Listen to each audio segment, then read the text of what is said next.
Olá, tudo bem? Mais uma vez estamos juntos, graças a Deus. Hoje, né, dia 28 de maio. Maio? É maio. Os dias passam tão voando que a gente até perde, né, na contagem do tempo. Mas hoje é 28 de maio de 2025. Eu quero começar esse vídeo já explanando uma dúvida, né, de nossos telespectadores. Tem vários, eu não vou citar o nome, né? Mas vamos lá. Eu quero responder as perguntas. Primeiro, o que eu acho, né, de bebê reborn? Pessoas, né, que eu creio que a pessoa queria falar isso, que ele perguntou assim: o que a senhora acha de bebê reborn? Irmãos, deixa eu explicar. Quando a gente é criança, né, os pais, eles nos dão boneca, carrinho, para a criança brincar. Mas ali a criança, você vê que a criança não se apega, é apenas um brinquedo. Você dá um brinquedo para uma criança, isso é muito bom, até você que tem criança reparar isso. Quando você dá um brinquedo para a criança, tempo de 1-2 horas, aquele brinquedo já está dentro da caixa de brinquedo. Já não tem aquele entusiasmo do momento, né, que ela recebeu aquele brinquedo. Pode ser uma linda boneca, pode ser um lindo carro, já não tem. Então já está lá onde? Na caixa de brinquedo dela, que ela não tem mais importância. No outro dia, que você vai ver, observar, aquele brinquedo já não chama muita atenção dela. Ela já vai pegar aqueles outros brinquedinhos que ela ainda não que ela tá com vontade. Ela não tem aquele brinquedo, né? Aquele brinquedo X para ela ficar, né, brincando o tempo todo com um só brinquedo. Se seu filho tem um brinquedo X, ele só brinca com aquele brinquedo. Que outras crianças peguem aquele brinquedo. Às vezes tem crianças que não gostam nem que o pai e a mãe peguem determinado brinquedo dele, mas é só aquele brinquedo. Então isso está chamando a atenção dos pais para que tenha algo ali anormal, né, naquela criança. Naquele brinquedo, então, tem algo anormal que faz com que aquela criança só quer aquele brinquedo. Então, os pais já têm que ficar com uma luzinha alerta, ó. Por que meu filho só quer esse brinquedo? Tira esse brinquedo do meio dos brinquedos dele, porque esse brinquedo que está causando, às vezes causa depressão, nervosismo, porque se ele não encontra esse brinquedo, ele vai começar a gritar, vai começar a procurar, ficar angustiado, ansioso, e isso não é bom para uma criança, para o desenvolvimento de uma criança. Então é bom os pais ficarem alerta. Agora, um adulto brincar, pegar uma boneca e tratar a boneca como se fosse um ser vivo, aí já é uma anormalidade psíquica que esse indivíduo está tendo muito grave. Pode ser uma depressão, uma ansiedade, medo de alguma coisa. Então ele precisa urgentemente de um psiquiatra para o tratamento, porque não é normal um adulto venerar um objeto. Não estou dizendo só bebê reborn, eu estou englobando todo o objeto. Uma camisa, né, que aquele homem só quer aquela camisa, só venera aquela camisa. Tome cuidado. Algo tem espiritual naquela camisa, naquele objeto. Então, se você é adulto, é a mesma coisa com criança. Se a criança só quer um brinquedo, olha, luzinha acesa para os pais. Tem algo naquele objeto que está atrapalhando a vida daquela criança. porque ela se sente muito apegada àquilo. Então aquilo ali é que está trazendo muitos males para ela. Talvez aquilo ali está deixando ela de aprender, fazer um aprendizado, desenvolvimento. Então a gente tem que tomar muito cuidado. Tem pais, né, que eles, não, daqui é minha filha, ela não dorme sem, muitas vezes é um paninho, é um travesseiro, é uma coberta, né? Tipo assim. Então os pais tomem cuidado, tá? Tomem muito cuidado com esses objetos que as crianças se apegam muito. E eu também digo para os adultos, né? Os adultos às vezes não é só, agora tá febre, né, de bebê reborn, mas não é normal um adulto venerar tanto uma coisa, um objeto. Pode até ser um santo, né? Tá, mas e o santo, né? Uma imagem que ele venera, que ele tem tudo que acontece na vida dele, ele corre na frente da imagem e conta para a imagem. Olha, está acontecendo assim, assim, assim. Ai, essa imagem não pode. Não mexe aí porque é minha. Não toque nessa imagem. Ou talvez não toque nas minhas coisas. Tem pessoas que é muito possessiva, ela não deixa, né? Ela não permite que ninguém toque nas coisas dela. Ela não permite emprestar nada para ninguém das coisas delas. Por quê? Porque essa pessoa tem um desequilíbrio emocional. Ela está sofrendo algo ela está sofrendo dentro dela. Então a gente tem que tomar muito cuidado. Se você tem um objeto que você venera muito, que você não larga ele para nada, tem gente que guarda, né, um amuleto dentro da carteira, guarda, né, algum objeto. Ah, não, esse daqui era da minha mãe, esse daqui era do meu pai, isso aqui era da minha namorada, isso aqui é... Olha, gente, desfaz. Se você está se apegado em algo muito, isso é demônio. É um demônio que está atuando na sua mente e está deixando você doente por causa daquilo. A Bíblia fala que nós não temos que ter amor a esse mundo. Nada desse mundo nós temos que nos apegar. Nem aos próprios nossos filhos, né? Que tem gente que se apega tanto ao filho que não deixa nem o filho respirar direito, né? Tem mãe que ela tem tanta, assim, cuidado, não é cuidado, é veneração pelo filho, que não deixa ninguém pegar no filho, não deixa o filho brincar com ninguém, né? Aquilo, não, meu filho não vai brincar com isso, meu filho não pode fazer isso, meu filho não pode fazer aquilo. Então tomem cuidado. É o exagero, tudo que é exagerado é problema espirituais. É isso que eu falo. Então não é só o bebê reborn que está aí no auge, né, das notícias. Não é só um bebê reborn, mas é tudo que você se apega e não sabe viver sem aquilo. E isso é algo muito sério, é algo espiritual, que você tem que fazer um tratamento psiquiátrico sobre aquilo para começar. Principalmente os pais, quando verem que seus filhos estão muito apegados a determinado brinquedo, retira imediatamente esse brinquedo, consome esse brinquedo, tira da sua casa esse brinquedo, porque esse brinquedo não está agregando valores para o seu filho, mas sim trazendo emoções negativas para ele. E quando ele é uma criança, eu tenho aqui eu tenho um canal que eu também sou doutora de terapeuta.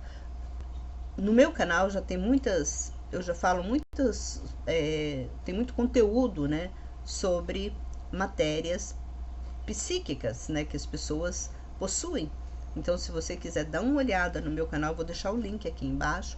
Você pode entrar lá e dar uma olhada nas matérias lá para você entender, tá? Como que esse problema material abrange o seu lado mental. Então é muito sério. Então eu espero que eu esteja respondida essa pergunta, né, dos nossos ouvintes sobre esses bebês reborn. Não é só eles, mas como eu estou dizendo para vocês, é tudo que você se apega demais. O lado da crença espírita, ela leva, né, ao conhecimento da sociedade que a pessoa que fica muito apegado em algo, quando aquela pessoa morre, ela fica desesperadamente querendo proteger, a alma dela fica desesperadamente querendo proteger, né, aquele bem, e ela sofre muito por isso. Então a gente não sabe, né, o nosso lado espiritual, a gente não conhece. Eu tô aqui, eu sou pastora e eu observo, né, todas as coisas espirituais. Eu não estou dizendo que os espíritas estão certos e não que eles também, eu não posso dizer eles estão errados ou eles estão certos. Por que eu não digo isso? Porque eu não tenho uma base, né, científica, uma base concreta para passar para vocês. Mas é o que diz que a alma, ela fica muito perturbada quando ela morre e ela deixa algo, quando ela tem aquele algo muito, que ela se apega muito em algo, alguma matéria, algum objeto, ela fica muito angustiada, sofrendo, né? A alma fica muito sofrendo para conseguir aquilo. Isso, os estudos da religião espírita, eles, né, falam isso. E levando esse caso para o meio cristão, a gente observa que Deus, né, que Jesus falou, não ameis o mundo e nem o que o mundo há. Então, levando para esse versículo, a gente observa que existe sim algo espiritual que envolve a nossa alma e ela transcende após a morte. Então a gente tem que ficar mais observando todas essas coisas. Eu sou uma pessoa que eu estudo a Bíblia a fundo e também eu estudo o lado, né, espiritual das coisas para que a gente possa ter uma compreensão, um entendimento melhor. Eu estudo o lado bíblico, o que a Bíblia está nos dizendo, e eu estudo também o que está acontecendo na atualidade. Eu estudo também o lado psique do ser humano, né, que tem muitas coisas que nós achamos, né, correto, achamos certo, mas por quê? Aí você indaga, por que fulano de tal não acha certo? Por que eu acho certo, fulano de tal não acha certo? Quem está certo, eu ou ele? Aí a gente vai procurar um fundamento, né, para saber a razão, né, de todas essa divergência entre o povo, entre os seres humanos. E é aí que você precisa estar no caminho correto para você ter, né, uma noção das coisas. Então eu espero ter respondido, né, as perguntas dos nossos inscritos aqui no canal. Eu já convido você, se você não é inscrita, a se inscrever, porque esse canal é uma bênção. Esse canal é um canal de muitas revelações, né, que estão adormecidas, né, que Deus está nos revelando. Eu convido você agora, o nosso estudo hoje vai ser no livro de Samuel, segundo Samuel, no capítulo 14. Para você que chegou agora, você que não conhecia esse canal, nós estamos realizando um estudo minucioso da palavra de Deus.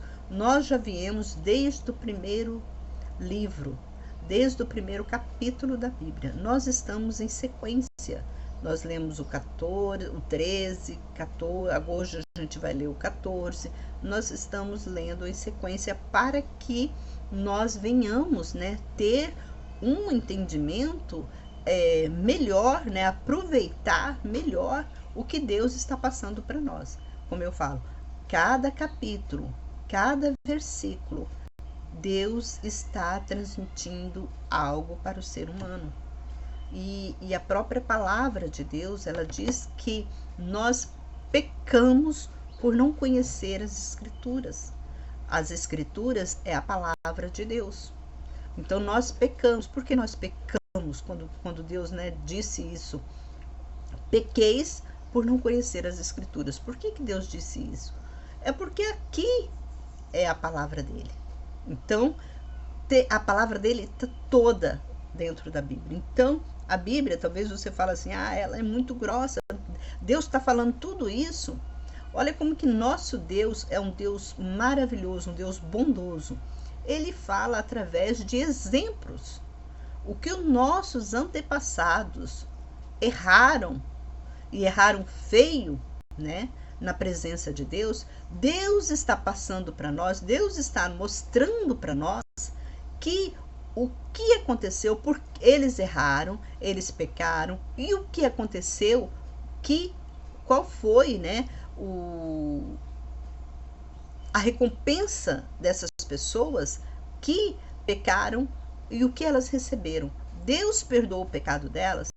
Até quando Deus perdoa nossos pecados? Então é importante você ter esse conhecimento para que você não seja, né, uma pessoa, porque Deus não vai levar ninguém por inocente. Está escrito na palavra dele, porque ele já deixou escrita, né? Você vê que a Bíblia é o único livro que tem traduções, né? A maior traduções em todos os países que existe é a Bíblia.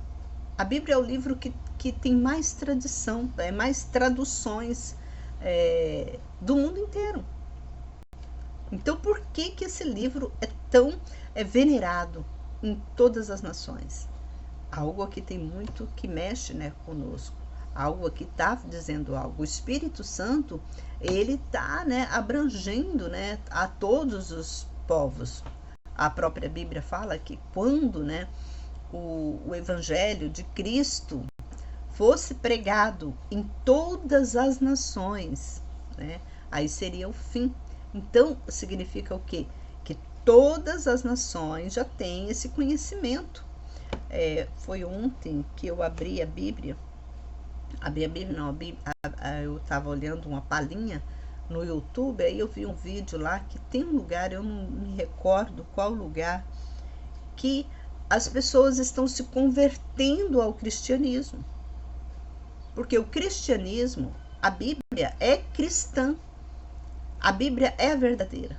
Então, eles estão se rendendo à Bíblia. Isso que é uma multidão mesmo, uma grande multidão que estão se convertendo, né, ao cristianismo. Porque eles estão deixando a base deles e voltando, né, para o lado cristão, o lado verdadeiro. E quem está fazendo isso é o Espírito Santo. É o Espírito Santo de Deus, que a própria Bíblia fala, né, que no final dos tempos Deus ia fazer um rebuliço. E ele está fazendo em todas as nações. Então ele está chamando o povo para a sua presença, porque ele vai reunir todo mundo, né, em um só dia para o arrebatamento. Então, observa todas as coisas. Não fique dormindo. Leia a Bíblia. Anda na presença de Deus, conheça Deus. A Bíblia, ela é a revelação de quem é Deus. Então talvez você fale assim, eu sou ateu, eu não acredito nessas coisas. Eu falo para você, como que surgiu tudo isso? Como que surgiu você? Você acha mesmo que você veio do papai e da mamãe? Por que quantas vezes que seu pai e a mamãe deitaram juntos e não conceberam filhos? Você acha mesmo que foi através de uma união carnal que veio que você surgiu? Científica, talvez você falar cientificamente foi. Mas por quê? Que Se fosse assim, todos os dias as mulheres ficaram grávidas. Os hospitais eram para estar abarrotados de gente. Gente era para ser como se fosse uma praga, né? Porque de tanto que o ser humano faz sexo, era para ser uma praga de pessoas, né? Não era nem, eu acho que era para ter mais seres humanos do que mosquito, né? Se você for pensar nesse assunto, achar que foi papai e mamãe que fez você. Você já parou para pensar nisso? Então, não foi papai e mamãe. Foi alguém superior que permitiu que você viesse ao mundo. Eu não acredito, eu não creio que eu vim por uma relação de papai e mamãe. Eu não acredito. Eu não tenho essa mentalidade tão bizarra, né, vamos dizer assim, que eu vim de papai e mamãe. Eu vim do Espírito Santo. O próprio Deus fala: todo espírito pertence a Ele. Ele permitiu que eu viesse por meio dessa família. Mas não foi papai e mamãe que construiu. Eu não fiz nem meus filhos. Eu não fiz meus filhos. Meus filhos vieram por intermédio de Deus. Você não foi seu papai e mamãe que fez você. Você veio por intermédio de Deus. Deus permitiu que você viesse a essa terra. Você está entendendo? Então dizer que não existe Deus, que não existe... Porque o que é Deus? Deus é algo superior de todas as coisas. Isso nós chamamos de Deus. É esse ser superior, que ninguém sabe, porque ele não se revela. Segredo. Ninguém vai contar segredo. Se você tem um segredo, você tem um... Digamos que igual o segredo da Coca-Cola. Quem sabe o segredo da Coca-Cola? Ninguém sabe. Porque o dia que ele revelar o segredo, ela vai à falência. Porque ela está ganhando muito dinheiro sobre esse segredo. E tem muitas outras firmas, ninguém revela o segredo. Então é isso. Deus, ele é o superior de todas essas coisas. Mas vamos lá no nosso estudo, né? Hoje vamos falar sobre o capítulo 14. Vamos ver o que Deus está passando para nós através desse capítulo. Ele não é um capítulo tão pequenininho, porque a gente explica detalhes, né? Vamos explicar versículo por versículo e às vezes demora o vídeo. Mas vamos lá que a gente vai fazer esse estudo sim. Eu convido você, se você estiver num momento, tem essa oportunidade de pegar a sua Bíblia, é 2 Samuel, capítulo 14, tá bom? Então vamos lá. Joabe, filho de Zeruia, percebeu que o coração do rei estava inclinado para Absalão. Então Joabe, ele percebeu que Davi estava com o coração inclinado para Absalão. E Joabe mandou a Tecoa trazer de lá uma mulher astuta. Ele disse: finge que estás de luto, coloca vestido de luto, não te perfumes e faze-te como uma mulher que há muito tempo chora por algum morto. Olha só a astúcia que Joabe, né, tá tramando, a trama de Joabe. E vai ao rei e diz-lhe o seguinte, e Joabe lhe inspirou o que ela devia dizer. Joabe disse tudo para essa mulher fazer na presença de Davi, porque Davi era o rei nessa época. E a mulher tecoíta falou ao rei e se prostrou com o rosto em terra, e lhe fez uma reverência e disse: ajuda-me, ó rei. E o rei lhe disse: que há contigo? E ela respondeu: ai de mim, sou viúva, meu marido morreu. Mas tua serva tinha 2 filhos, e ambos tiveram uma briga no campo. E porque não havendo quem o separasse, um feriu ao outro e o matou. E eis que toda a família se levantou contra tua serva, dizendo: entrega-nos aquele fratricida, para que o matemos pela vida de seu irmão que ele matou, para que exterminemos o herdeiro. Assim querem extinguir minha brasa que ainda me restou, de maneira a não restar nome a meu marido, nem remanescente sobre a terra. Então o rei disse à mulher: vai para a tua casa, e eu darei ordem ao teu respeito. Mas a mulher tecoíta disse ao rei: o crime esteja sobre mim e sobre a casa de meu pai, ó rei meu senhor, e o rei e seu trono fiquem sem culpas. Mas o rei disse: traze-me aqui quem falar contra ti, e nunca mais te tocará. E ela disse: lembra, ó rei, do Senhor teu Deus, para que o vingador de sangue não faça mais destruição e não extermine meu filho. E ele disse: eu juro pelo Senhor que nenhum cabelo do teu filho cairá no chão. E a mulher disse: permita que a tua serva diga uma palavra ao rei meu senhor. E ele disse: fala. E a mulher disse: por que pensas tu dessa maneira contra o povo de Deus? Falando esta palavra, o rei fica como culpado, visto que ele não torna a trazer o seu desterrado. Porque nós devemos morrer, e seremos como águas derramadas na terra, que não podem ser mais recolhidas.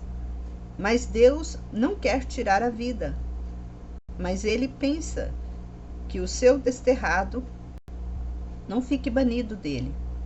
Agora somente vim falar esta palavra ao rei meu senhor, e porque o povo me atemorizou, pelo que dizia a tua serva, falarei ao rei, talvez o rei faça segundo a palavra de tua serva.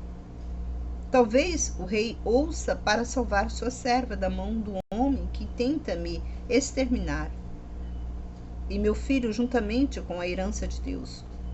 E tua serva dizia a si mesma: a palavra do rei, meu senhor, me dará tranquilidade, porque o rei, meu senhor, é como o anjo de Deus para distinguir o bem e o mal. E o Senhor teu Deus esteja contigo. Então o rei falou e disse à mulher: peço-te que não me esconda nada do que eu te perguntar. E a mulher disse: o rei meu senhor queira falar. E o rei disse: a mão de Joabe não está contigo em tudo isto? E a mulher respondeu: verdadeiramente, como vive a tua alma, ó rei meu senhor, que ninguém se poderá desviar nem para a direita nem para a esquerda de tudo quanto diz o rei meu senhor, porque Joabe, teu servo, me ordenou. A ele inspirou a tua serva todas estas palavras. Olha só como Deus revela as coisas para as pessoas que temem, andam na presença dele. Aqui você observou que Davi, ele desconfiou dessa mulher. Uma mulher do nada aparece na frente dele, reclamando algo. Ele observa e fala: aí tem alguma coisa errada. Aí ele pergunta para a mulher, que ele já conhecia Joabe. É bom a gente conhecer as pessoas que estão em volta de nós. Isso é um alerta. Por isso que eu falo para você, a Bíblia, ela é recheada de conselhos, de vivência para nós. Aqui Davi já estava, uma pulga atrás da orelha. Algo já estava avisando para Davi. Isso aí tem mão de Joabe no meio. E é bom você conhecer as pessoas que estão em volta, porque para que você possa, resolver o assunto.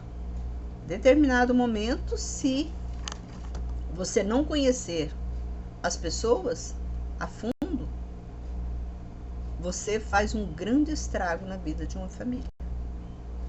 Com fofocas, com atitudes mais severas.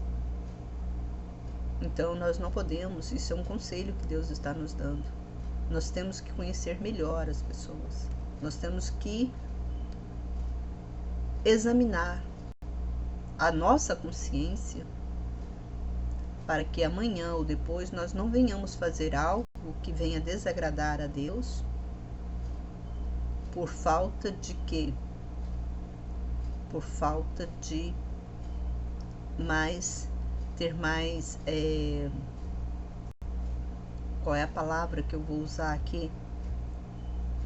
Atenção ao caso, né? Nós temos que dar mais atenção, observar melhor o que as pessoas estão falando para nós, ficarmos com nossas bocas mais fechadas e usar o nosso, né, psique para funcionar, para trabalhar,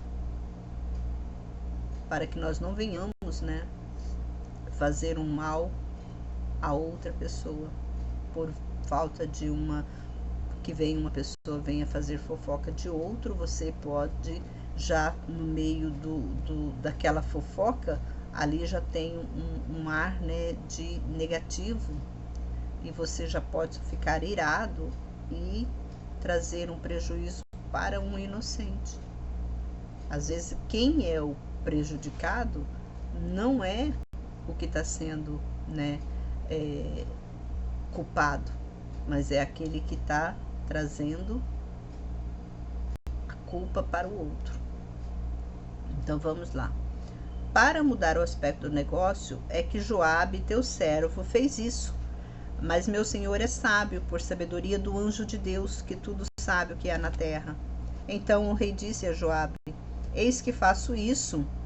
Vai e faze voltar o jovem Abisalão. Joabe se mostrou com o rosto em terra e, fazendo uma reverência, agradeceu ao rei. E Joabe disse: hoje teu servo sabe que adquiriu o teu favor, ó rei, meu senhor, porque o rei cumpriu a palavra do teu servo. E Joabe se levantou e foi a Gesur e trouxe Abisalão para Jerusalém.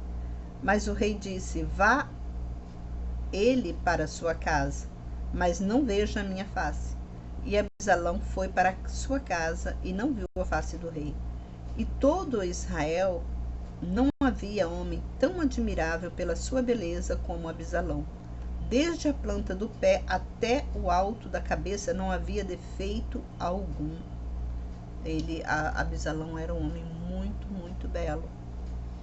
E quando ele cortava o cabelo, que costumava fazer cada ano, porque os cabelos ficavam muito pesados, e era necessário cortar, os cabelos da sua cabeça pesava 200 siclos, segundo o peso real. E a Abisalão nasceram 3 filhos e uma filha cujo nome era Tamar.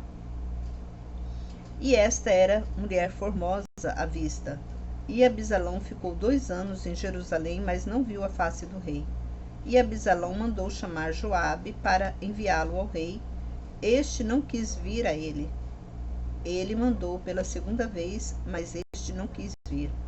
Então ele disse ao seu servo: vede o campo de Joabe, junto ao meu, lá ele tem cevada. Ide e ponde fogo nele. E o servo de Abisalão queimaram o campo a fogo. Então Joabe se levantou e veio ter com Abisalão em casa. Ele disse: por que os teus servos queimaram meu campo a fogo? E Abisalão respondeu a Joabe: eis que enviei a ti, dizendo: vem cá, para que te envie ao rei, para perguntar, para que vim de Jeru, para mim seria melhor estar lá. E agora quero ver a face do rei. E se alguma culpa em mim, que ele me mate. E Joabe foi à presença do rei. Ele disse: e este chamou Abisalão, que veio à presença do rei, e se prostrou com o rosto em terra diante do rei. E o rei beijou Abisalão. Quem era Abisalão? Abisalão era filho de Davi. Por que o que aconteceu, né? Talvez você pergunte o que aconteceu que Absalão ficou escondido de Davi. O que aconteceu foi porque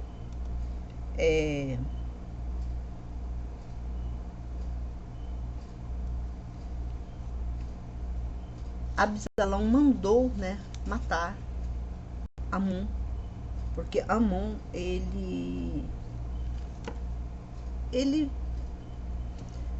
abusou, estuprou a irmã de Absalão, que era Tamar. Então houve toda essa revolta entre famílias. E Absalão ele começou a se esconder de Davi, porque ele temia Davi, porque ele mandou matar que Amon também era um filho de Davi. Davi teve muitas mulheres, é o que a gente observa, né?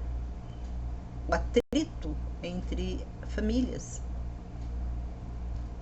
Naquela época, não é só naquela época, como nos dias de hoje, tem muitas nações que elas podem ter, né? O homem pode ter várias mulheres.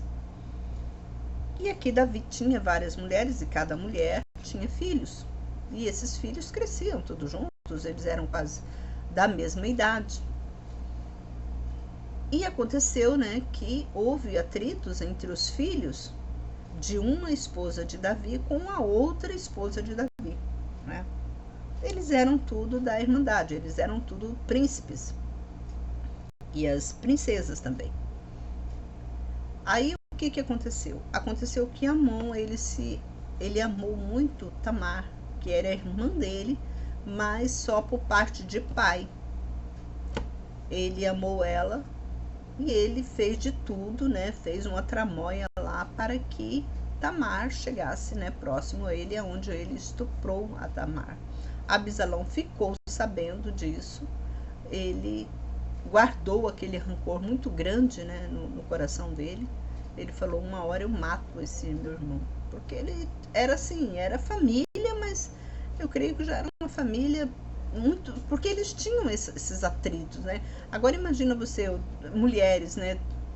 Uma casa cheia de mulher e cada uma mulher com filho. Então isso dá atrito mesmo, né? Se uma família entre quatro paredes, só em quatro já dá, agora imagina filho de outras, é como se fossem nem irmãos, né? É totalmente é bem distante, né? Eles não consideram, porque família é papai e mamãe, né?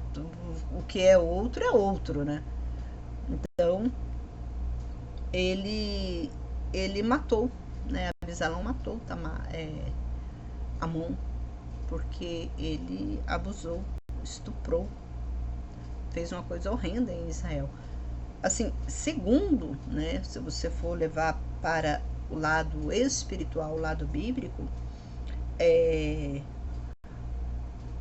Absalão ele agiu correto, porque Amon ele transgrediu a palavra de Deus. Aí talvez você fala para mim, mas Absalão foi correto em matar o próprio irmão? Se você for para olhar para o lado pelas palavras de Deus, pela lei de Deus, Absalão não pecou, não. Ele fez o correto, que ele extinguiu o mal entre o povo de Israel. Ele extinguiu, porque ele simplesmente cumpriu, né, um determinado de Deus. Ele cumpriu a voz de Deus. E só que Absalão ele ficou receoso que Davi pudesse, né, matar ele por causa de Amnon. Agora imagina, uma mulher chega e fala para ele, a mãe de Amnon, olha, você tem que matar Absalão, olha, Absalão matou Amnon, agora você tem que matar, vai fazer justiça. É olho por olho, dente por dente, porque nessa época aqui era assim, era a lei de Deus, era olho por olho e dente por dente. Aí então, eu creio que a mulher, né, a mãe de Amon ficou perturbando a mente de Davi. Então, Absalão já sabia disso, que ia correr isso, né? Então, o que Absalão vai? Absalão se esconde. Então, vamos me esconder. E quando ele se esconde, Davi não pode correr atrás dele para matar ele. Davi não podia fazer isso, porque ele estava se escondendo. Quando a pessoa se esconde, o sanguinário se esconde, ele não podia, né? O matador, o vingador de sangue, não podia correr atrás, só quando ele voltasse. Se ele voltasse, aí sim, eles poderiam matá-lo. Mas só que ele manda, né? Ele manda Joabe conversar, né? Tanto que Joabe vai também. Joabe ficou meio assim, porque aí você fala assim, mas por que Joabe não foi direto conversar com o rei e ele mandou essa mulher? Porque naquela época, então aí a gente vai entender toda a razão da história. Por isso eu falo, é bom a gente, né, ter um conhecimento da história. Porque naquela época, se alguém trouxesse uma má notícia ao rei, se o rei não gostasse daquela notícia, aquele homem seria degolado. Então Joabe, olha só a astúcia de Joabe.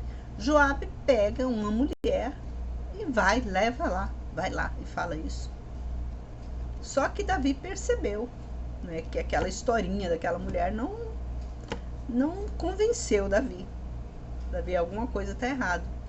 Quem que está atrás disso? Ele falou, é Joabe. Ah, então chama Joabe, que eu quero conversar com Joabe. Aí já fez o quê? Amenizou o lado de Joabe. Tanto que quando Joabe chega na presença de Davi, Joabe, ele se ajoelha. Ele se inclina em terra, né, para conversar com o rei.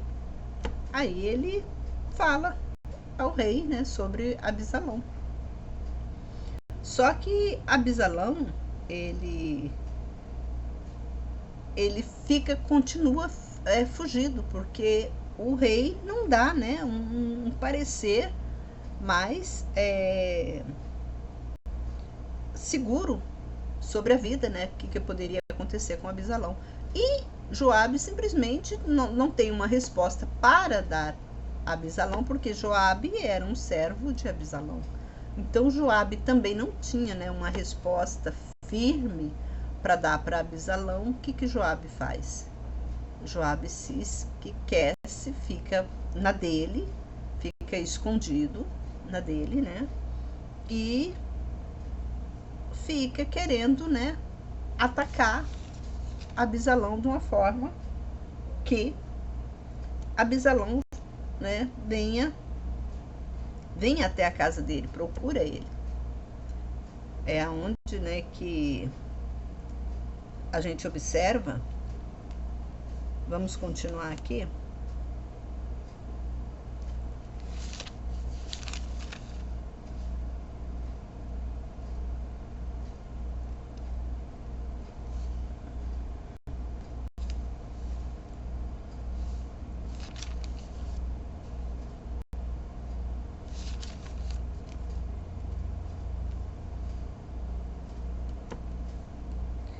Aí depois, né, que tudo isso aconteceu, né, a gente observa que tudo isso aconteceu, Davi chama, né, Absalão para conversar. Depois de tudo que aconteceu, que aí que Joabe, Absalão chega, pergunta para Joabe, por que você não me respondeu nada? Que eu enviei você na casa do meu pai, você não falou nada? O que aconteceu? Aí Davi não tinha, Absalão, Joabe não tinha uma resposta para dar, né? Aí Joabe volta a conversar com o rei. Aí o rei fala, né? Fala para Absalão vir conversar comigo. Aí que Absalão, né? Aí vamos continuar esse capítulo, ainda dá tempo. Depois disso, Absalão adquiriu para si, aqui ó, e Absalão respondeu, eis que enviei a ti, dizendo, vem cá, te enviei ao rei para lhe perguntar, para que vim de Jeru? Para mim seria melhor estar lá. Agora quero ver a face do rei, e se alguma culpa em mim, que ele me mate. E Joabe foi à presença do rei e lhe disse, e este chamou Absalão, que veio à presença do rei, e se prostrou com o rosto em terra diante do rei, e o rei o beijou, Absalão. Então ele foi, né, Joabe,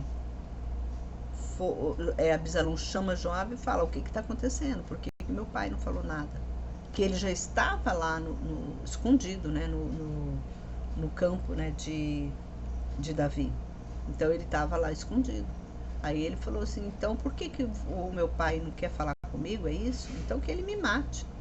Aí Joabe ficou, né, porque ele não tinha uma resposta de Davi. Aí ele volta lá para conversar com Davi. Olha, Absalão, ele disse que se for para ele voltar para a terra dele, então que o senhor mate ele aqui, que ele não quer viver escondido. Aí Davi fala assim: chama ele aqui que eu quero falar com ele. Aí ele foi em paz, para você ver o próprio filho, para como que é bem severo, né, essa relação entre reis, né? O próprio filho de Davi tinha que ter um intermediário, né, para falar com Davi. Ele mesmo não podia ir, porque ele estava receoso, porque ele conhecia, né, o pai dele, sabia que o pai dele mandava matar todo mundo, o pai dele que mandava ali. Então ele tinha esse receio que o pai dele também pudesse matar ele. E ele sentia, né, a falta, né, de um pai, né, para estar presente. E ele teve sorte, né, que o rei, quando ele viu ele, o rei abraçou ele e beijou ele. E depois disso, Absalão adquiriu para si um carro e cavalos, e 50 homens que corressem adiante dele. E Absalão se levantava cedo e parava ao lado do caminho da porta, e quando algum homem tinha uma demanda e ia ao rei a juízo, Absalão chamava a si e dizia: de que cidade és tu? E quando este respondia: teu servo é de tal tribo de Israel. E Absalão lhe dizia: olha, a tua causa é boa e justa, mas não há da parte do rei quem te ouça. E Absalão ficava mais: quem me dera ser juiz na terra, para que viesse ter comigo todo homem que tivesse demanda ou questão, para que eu lhe fizesse justiça. Aí aqui a gente já está observando a maldade de Absalão. Absalão, ele queria ser o sucessor do pai dele, né? Ele fez de tudo para ser o sucessor do pai dele. Ele achava assim que ele um dia ia ser rei no lugar do pai dele. E ele já estava, você vê, ele levantava cedo, parava ao lado do caminho da porta, aonde as pessoas tinham que passar para conversar com o rei sobre alguma demanda, né? Ele já queria ser, assim, sobressair, né, mais do que o pai dele. Ele já queria estar conhecido para quando, né, o pai dele viesse a falecer, ele, né, ocupasse o lugar do pai. Ele já estava usando de uma astúcia, sendo que ele nem sabia se o rei ia colocar ele como sucessor dele. Porque a gente observa aqui que, como Davi tinha muitos filhos, eu creio que esses filhos tudo nasceram quase da mesma idade, né, do mesmo tempo. Então, ali ia ver quem que vai ser o rei. Eu creio que aquelas mulheres ficavam, né, naquela dúvida: será que meu filho vai ser o sucessor do rei? Todas elas queriam isso, né? Quem não quer? Qual a mulher que não quer que o seu filho seja, né, o sucessor do rei, né? Principalmente ele tinha muitas mulheres, e qual daquelas mulheres? Todas elas estavam, né, batalhando para que o seu filho viesse a ser sucessor do rei. Então, e Absalão já estava, né? Talvez Absalão já tinha, né, essa vocação, né? Não, eu quero ser rei, eu quero ser rei. E ele já estava com um segundo propósito, né? Ele já estava trabalhando para que isso viesse a acontecer. E quando alguém se aproximava dele para lhe fazer reverência, ele estendia a mão e pegava e a beijava. Assim agia Absalão com todo Israel que vinha ao rei para juízo. Dessa maneira, Absalão furtava para si o coração dos homens de Israel.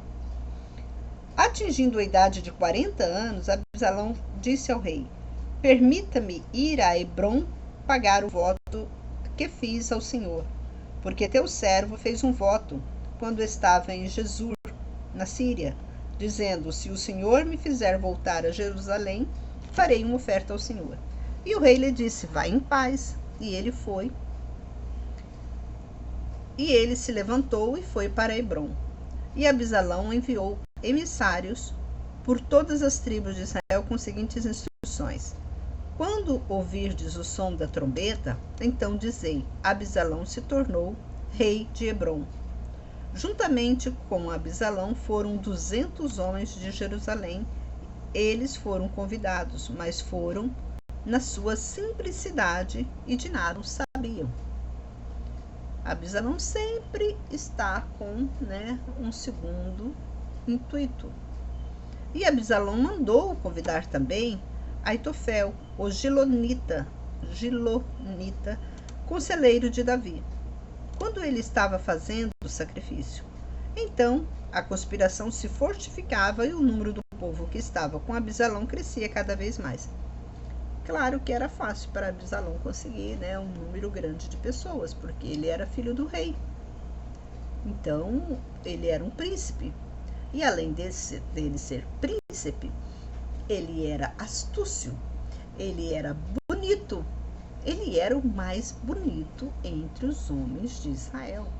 Então, era assim, como fala, banana com açúcar para ele se elevar no meio do povo, que ele tinha beleza, ele era um príncipe, ele era filho de Davi. Entre mentes, um mensageiro veio a Davi e disse: os corações dos filhos de Israel se voltaram para Absalão. Então Davi disse a todos os seus servos que estavam com ele em Jerusalém: levantai-vos e fujamos, porque doutra maneira não poderemos nos salvar diante de Absalão. Fugi rapidamente, para que ele não apanhe de súbito e lance sobre nós a ruína e destrua a cidade pela espada. E os servos do rei disseram ao rei: para tudo que o rei, nosso senhor, escolher, nós somos vossos servos. Então o rei com todos os de sua casa saíram a pé, e o rei deixou 10 concubinas para guardarem a casa. E o rei com todo o povo que seguia pararam na última casa. E todos os seus servos iam ao seu lado, e todos os quereteus, e todos os peleteus, e todos os giteus, 600 homens que seguiam de Gate, caminhavam diante do rei. E o rei disse a Itai, o giteu: por que irás tu também conosco? Volta e fica com o rei, porque és estrangeiro e exilado. Torna a teu lugar. Ontem vieste e hoje eu te levaria a vaguear? Eu vou para onde puder ir. Volta e leva contigo teus irmãos, e a misericórdia e a fidelidade estejam contigo. Mas Itai respondeu ao rei e disse: eu juro pelo Senhor e pelo rei, meu senhor, somente no lugar em que estiver o rei meu senhor, seja para a morte, seja para a vida, ali teu servo também estará. Ele era bem...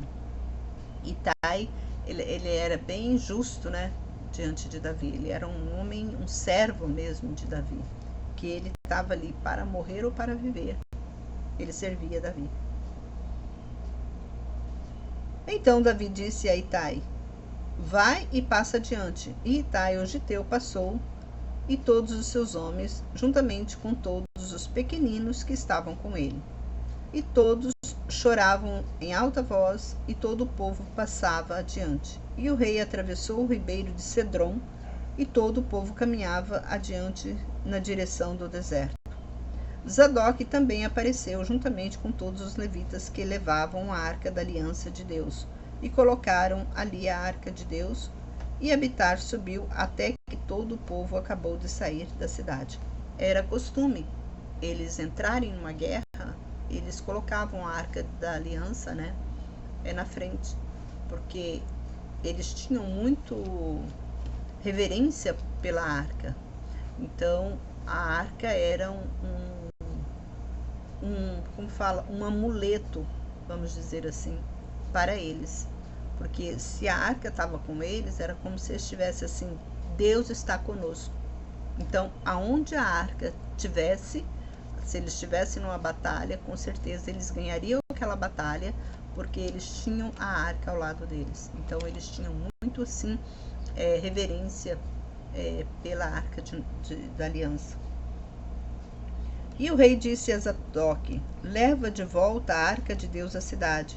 Se eu obtiver o favor do Senhor, então ele me fará voltar para lá e me deixará ver a arca e a sua habitação. Mas se ele disser: eu não me agrado de ti, então estou preparado, faça ele comigo o que lhe agradar. E o rei disse a Zadok, o sacerdote: tu és vidente, volta em paz para a cidade, e teu filho Ahimaaz e Jonatas, filho de Abiatar, ambos teus filhos vão contigo.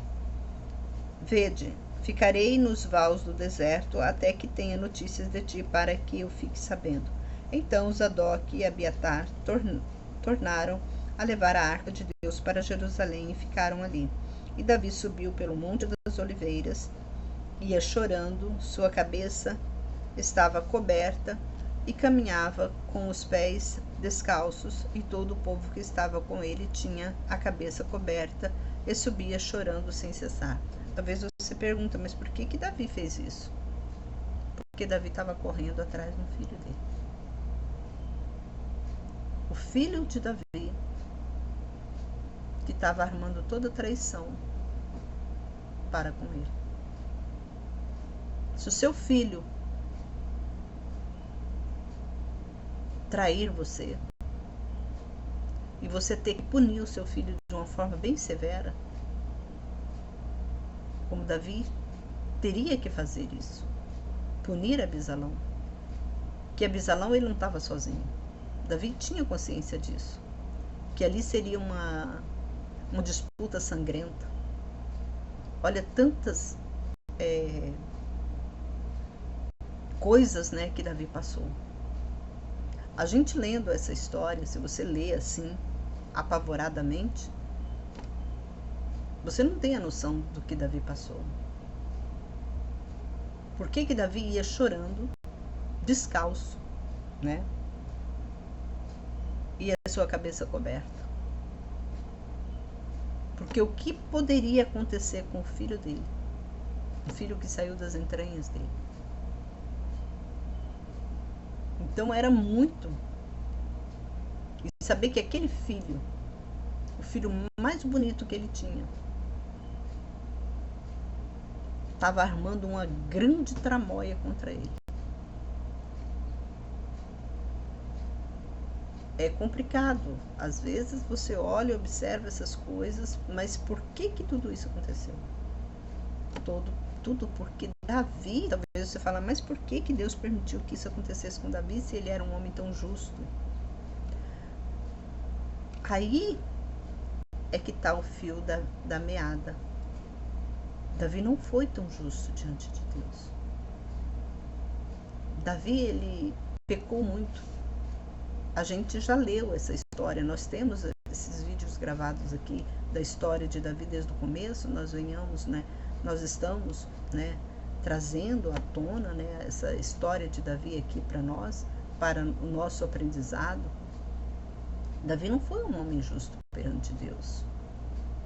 Então, tudo que Deus passou com Davi vai passar agora com a família dele. E a Bíblia fala, Deus falou para Davi que não haveria paz na família dele, que sempre a família dele estaria em guerra, que a espada estaria no meio da família. E aqui nada menos é do que o cumprimento da palavra de Deus. E a palavra de Deus, nós sabemos que ela não volta atrás.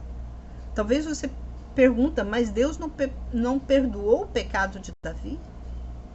Deus perdoa os nossos pecados. Mas as nossas transgressões têm um peso. E esse peso nós temos que pagar. É totalmente diferente de perdoar. a gente perdoa. É igual eu falo para vocês, tem muita pessoa, o ser humano, tem muita gente que não entende o que é perdoar, né? Se você me faz algo ruim, eu posso te perdoar. Eu perdoo você daquele mal que você me fez. Só que você vai ficar, eu não vou trazer você para junto de mim. Se você fez um mal grave para mim, eu não vou trazer você perto de mim. Eu te perdoo, mas fica lá onde você está. Você está entendendo? Eu não vou te fazer mal algum, mas não aproxime de mim. Então você perde essa oportunidade de receber o que? A minha bênção. Eu te perdoo porque eu não vou fazer mal algum para você. Nada eu vou fazer. Mas também eu não vou trazer você para o meu convívio. Se eu fosse uma pessoa que te ajudava muito, agora cortou. Então você vai perder as bênçãos. Davi aqui, ele perdeu o quê? As bênçãos de Deus. Quando ele pecou, porque Deus falou para ele que não era para ele pecar, Davi tinha. Ele carregava com ele os mandamentos de Deus, porque a Arca da Aliança tinha todos os mandamentos de Deus. Todas as coisas que era para ele obedecer, estava ali na Arca da Aliança. Os escritos, tudo estava ali. Então ele tinha esse conhecimento. Davi era rei. Só que ele pecou. Ele não obedeceu a Deus. Então Deus, ele falou para ele que Deus iria, ele estava perdoado o pecado, que Deus ia continuar, né, abençoando ele nesse sentido de outras coisas, mas nesse quesito ele sempre ia ter a espada, porque o que ele fez foi tremendamente covarde, o que ele fez com, né, aquele homem que ele tirou a mulher, né, a Betseba, do seu marido. Então ele pagou um preço.